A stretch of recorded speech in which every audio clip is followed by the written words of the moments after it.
Awesome. And we're back today. I'm with my partner Steve here, and we wanted to talk about kind of the lifetime of a franchisee, all the way from before they've ever engaged with any franchise or maybe even know what franchising is, all the way to, the last days of transitioning out of being a franchise owner, or at least with a particular brand. So I think the first thing for us to talk about is making sure you want to have the end in mind, right? So when you're thinking about becoming a franchisee or even looking at starting or buying a franchise, you want to think, okay, well, what's my goal here? How long do I want to be in this business? How long? Do I want to start one and end with one? Do I want to start one and end with multiple? What's kind of the end goal? And that's really going to be one of the big factors in dictating, which brands you choose. So I think a big one for people to consider not only is financial implications later down the road, but also what's your time value, like what's your plan, as you sort of move into the later stages of owning that particular business. Yeah, for sure. And I think it's also important to, kind of what you were alluding to is outline where you're at and also where you want to go and that end goal, because that's also going to dictate which brands you're going to be looking at. Because if you focus on the end goal, there might be some options in there that don't match with you financially right now. But with the options that do match with you financially right now and how much time you're willing to put in, which ones of those have the options to have the end goal that you want? Yes. And I think that's a great, awesome point, and why, we believe working with a broker is a good way to view that, because a lot of people say, oh, I can afford this.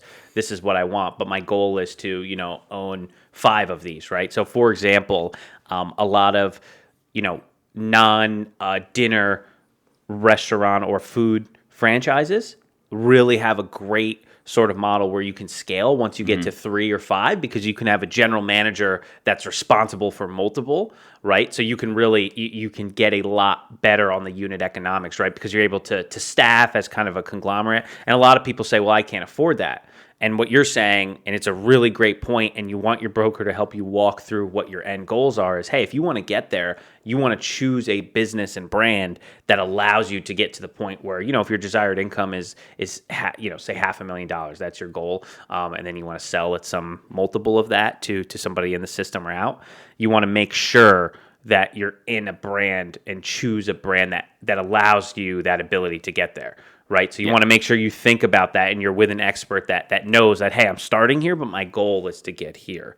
Exactly. Right? So you don't want to be in a system that is maybe not primed for that, because some just aren't primed for you to do that. Yeah, and with another example being, if you want to go with a very established brand that already has a ton of units, if you pick a location that's already kind of cornered in with other franchisees, you have to understand that your ability or potential to expand, at least locally, is going to be limited. Yeah. It's not a bad thing, right? But if you want to dominate the, Philadelphia metro area, but 75% of Philly is already sold, you have an intrinsic benefit of having a safer, more proven model in that area, but your potential growth is going to be capped at whatever that single territory is able to produce. And that doesn't mean that it's a end of the line for that brand, because there are other options. You might be able to buy out the neighboring franchisees. You might be able to buy in a different territory that's not in, your local region. But going into that, knowing this is not going to be an easy scale in year 3, 5, 10,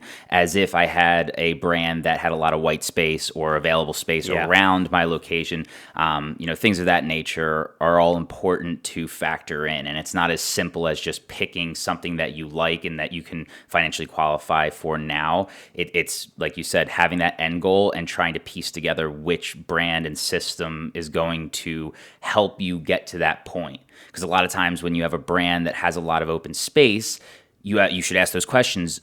Do I have first right of refusal to a neighboring territory? Because if they say no, that's something to consider. Wicked good point. So such a good point. It also, when people are comparing brands and FDDs, that's such a good way to understand the difference in a more established brand versus an emerging brand, because you might say, well, this emerging brand doesn't do nearly the average volume unit of what, this established brand does in, say, a similar or exact same industry.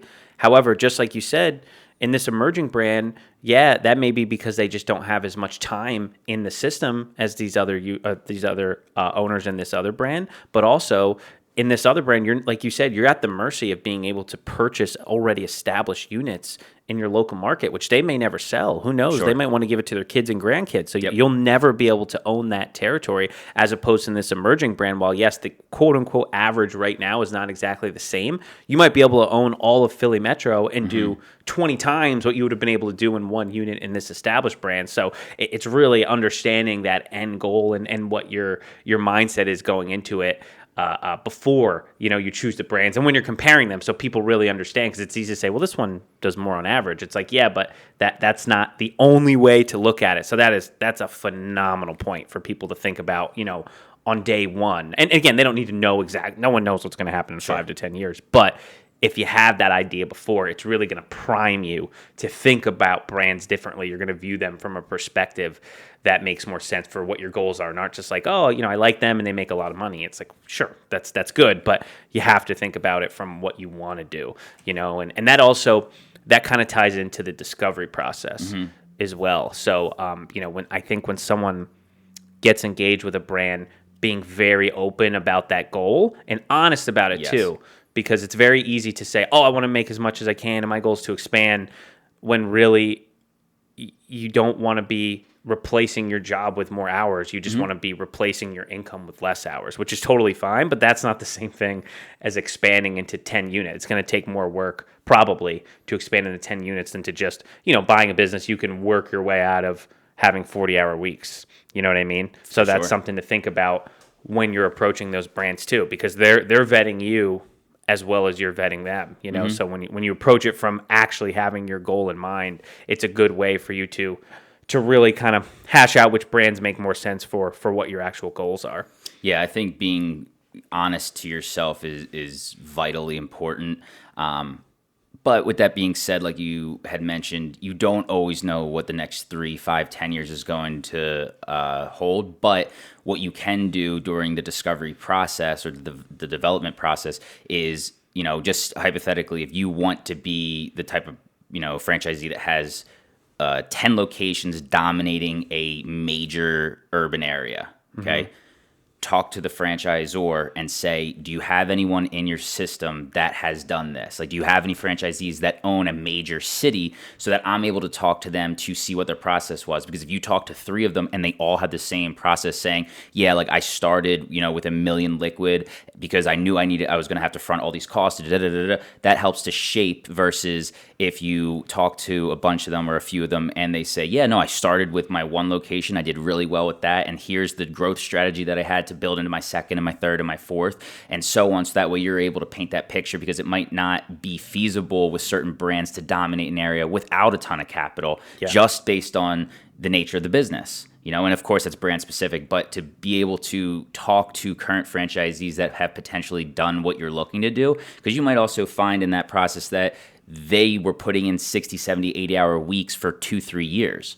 And they didn't need that much capital to start, but they put in so much energy. And if you have a couple newborns at home and you don't know if you can allocate that much time, it doesn't mean that you shouldn't do it, but you should at least shift your expectations, whether it be on a time frame basis or, maybe you still like this brand, you want to move forward, but at least you understand what it will take to get to where you want to go. So maybe you do start with that small location, and for the next few years, you develop it really good, get some good roots into the market. And you understand that, in 3 to 5 years, once the kids are a little bit more independent and they're in school, whatever the case is, then you can take on the additional hour workload that the franchise system requires to develop into that end goal. And that is such a good point. And truthfully, I don't care about us beating our chest. Having someone like Steve or me in your corner to explain that to you is such a good asset to have, because you hit the nail on the head. A good brand might have 100, 200, 500 franchisees in the system, and you got to validate. How are you going to choose who to validate with? If you have someone telling you, just like you said, saying, okay, if we've walked through your goals, not only do you know about validation, right, which most people don't if they never discovered, you're guiding them in how to talk to the franchisor about whom to validate with, right? Because you're saying, hey, I think I want to be like X. Do you have franchisees that are like that? And then you get the chance to ask that person, right? So not only are you saying, oh, do the financials match, XYZ basic questions that any due diligence person should ask, but you're asking about what was the process like for you over the years, not just how was training, you know what I mean? Do you like the management? It's hey, what was it like building the first year, 18 months, 3 years, what was your day to day? How much were you investing? What were your biggest challenges? I mean, that's huge knowledge to go into before you even sign a franchise agreement. That is awesome knowledge bomb to give somebody, because that's huge to think about. Again, backing into the end goal and all the way through the process, having that end goal in mind, not just validating by getting the basic info, but really diving deep into, okay, I want to be like this person in this metropolitan area. I want to do it in my area.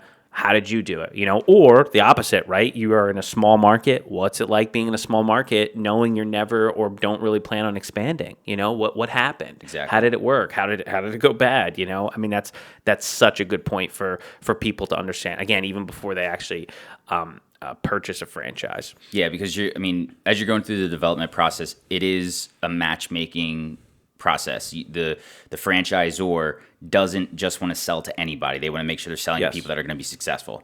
Okay, you obviously, as a potential franchisee, want a system that's going to be successful for you.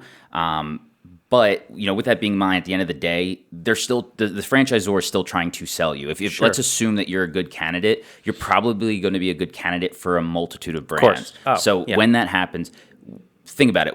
Who are they going to tell you to call? When they give you the list of franchisees to call to validate, they're probably going to give you a decent list. They're going to give you ones that are doing well or that have been in the system for a little bit of time, so they have a more personal relationship with them. And that's totally fine. That's not saying that those recommendations to validate with are bad. But it's even more beneficial for you to be honest and open with the franchisor and saying, hey, this is exactly what I do. I would like to talk to someone who has walked that road before. Yeah. Well, and that's a good point too. And it kind of ties into our next point, which is, okay, you validate, you decide on a brand, you love the brand, you're going to move forward, you get on with training, you get started. You shouldn't just think of validation as something that happens and then you move on. Those should be the people that, if they match with what you were trying to do, that becomes your mentor, your friend, at least a confidant that you can have a connection with. Because looking at the average is fine, but most businesses in general, but certainly good franchise systems, it comes down to management. It comes down to the actual way that the system is operated. Mm-hmm. So you shouldn't think of the average as, I could make that much money and I should be around there. You should say, well, who cares what the average is? I want to crush that, mm-hmm. right? You know what I mean? Or at least I want to maximize whatever it is that I'm trying to do in terms of my goal. So, having those people then, right, you want to make sure that you leverage their skills and their experience all the way through. Don't just lose their number the second that you get signed on. You want to be talking to them month 1, month 2, and say, hey, what are you doing? How can I learn more from you? Whatever it takes, to really leverage what they have already done in the system. Because, as great as all franchisors that are successful are with supporting, there's nothing like having someone that's actually doing what you're doing, or actually did what you're trying to do, right? Because they've actually walked a mile in your shoes, so that's huge to make sure that you keep that, you know what I mean? And having that end goal in mind helps you walk that path. Yeah, and just for those who aren't aware, collaboration between franchisees within a system is not only probable, it's required to be successful. Yeah. You're going to want to work with the people who have done, like you said, walked a mile in your shoes, done what you want to do, whatever the case is.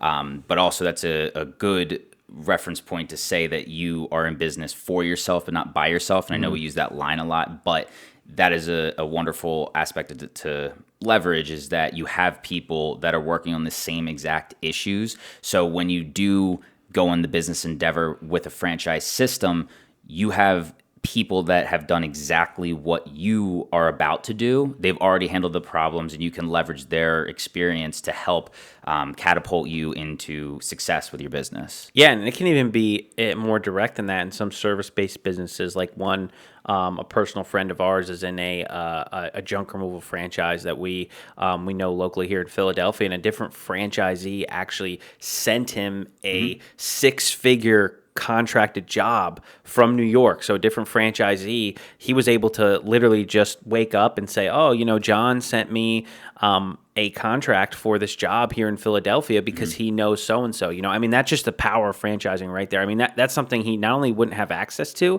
he didn't even have to do any sort of closing or sales. That was already a prepared job that he just had to wake up and go to. I mean, that just, like you said, one of the collaborative efforts of franchising, even outside of just what the system's doing, even outside the parent, doing all the work and all the things that they do to make their franchisee successful. It's your peers really helping you out, and then you get a chance to do the same thing, as you go through the process. So that kind of ties into what we would like to talk about in terms of the lifetime of a franchisee. So most of our clients are coming from a corporate situation. So, I would say 4 out of 5, 80% are going to be corporate or owner operators. So they start, usually managing the business.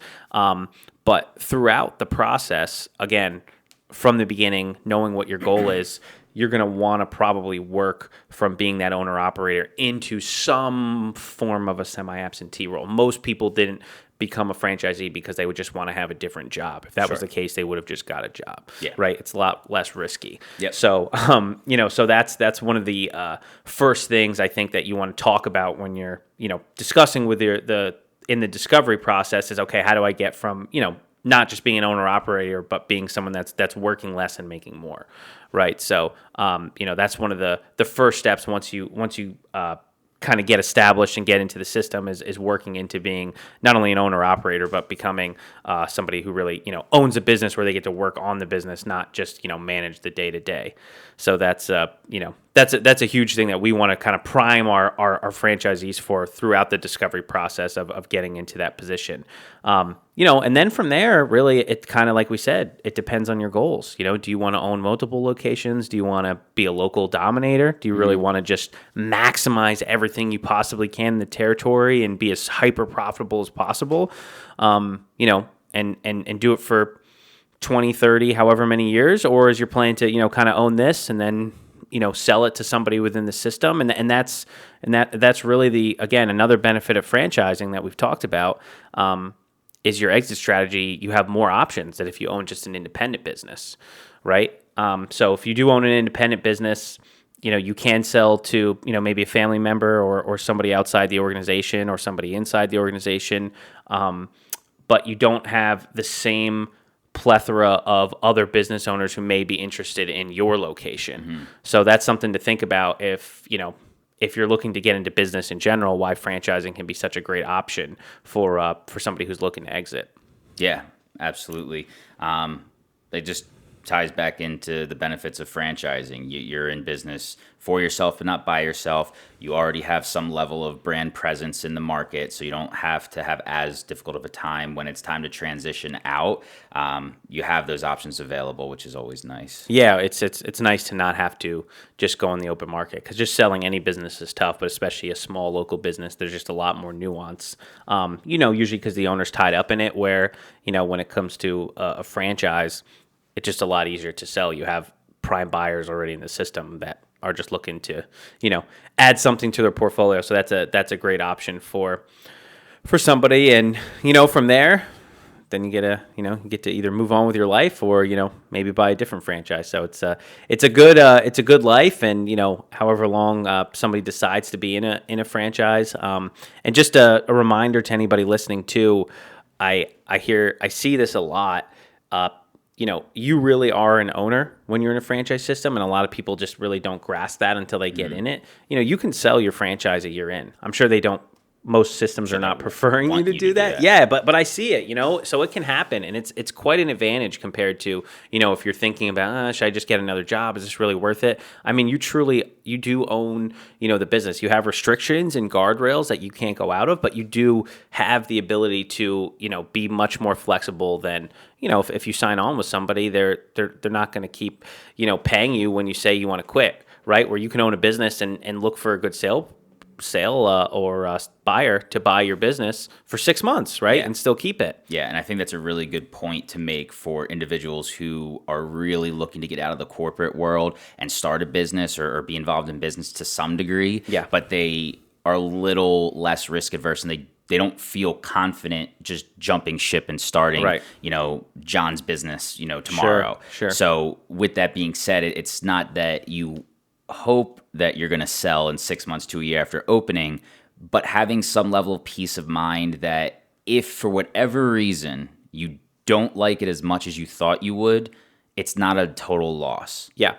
And I think that is a huge thing to think about, because a lot of people who are thinking about starting a business or want to get into business in some capacity, it's scary. Yep. We did it personally, and there's a lot of sleepless nights. There's a lot of hair pulling out, and it's not for everyone. But with the franchise system, you have that little level of assurance that at the very minimum, it's a brand that other people are going to recognize right away and are going to be more adept to looking into purchasing from you if it happens to not be a great fit. Yeah, and you have a group, of not only other franchisees, but the franchisor itself, the system that is, relying and is partnered with you in terms of making sure you're successful. So however that success looks, right? So if life happens and you have to get out, when you're an independent owner, as we know, it's very difficult to exit quickly, right? If you're not set up properly or if you don't have active buyers, looking for, and for most local businesses, that's not the case. People aren't giving you offers every single year or something like that for your business. Where in a franchise system, you have a support system, say, hey, here's what happened. I need to exit because of, a family matter or medical or whatever the case may be, or just interest changing, who knows? You can do that because you have that system in place. You have that network in place to lean back on, where, if you're in business by yourself, it's going to be more difficult. And it's just one of the many benefits of franchising. So, it's kind of to tie this all together. The lifetime of a franchisee is make sure you have that end goal in mind. Understand it can be flexible, but know this can be a lifetime journey, or it can be, just one pit stop on the road that, hopefully you enjoy and is financially lucrative for you along the way. Yeah. But yeah, if anybody has any questions or thinks franchising might be for them, make sure to go to our website, which we'll have linked, and we can help you out. Absolutely. Until next time. Until next time.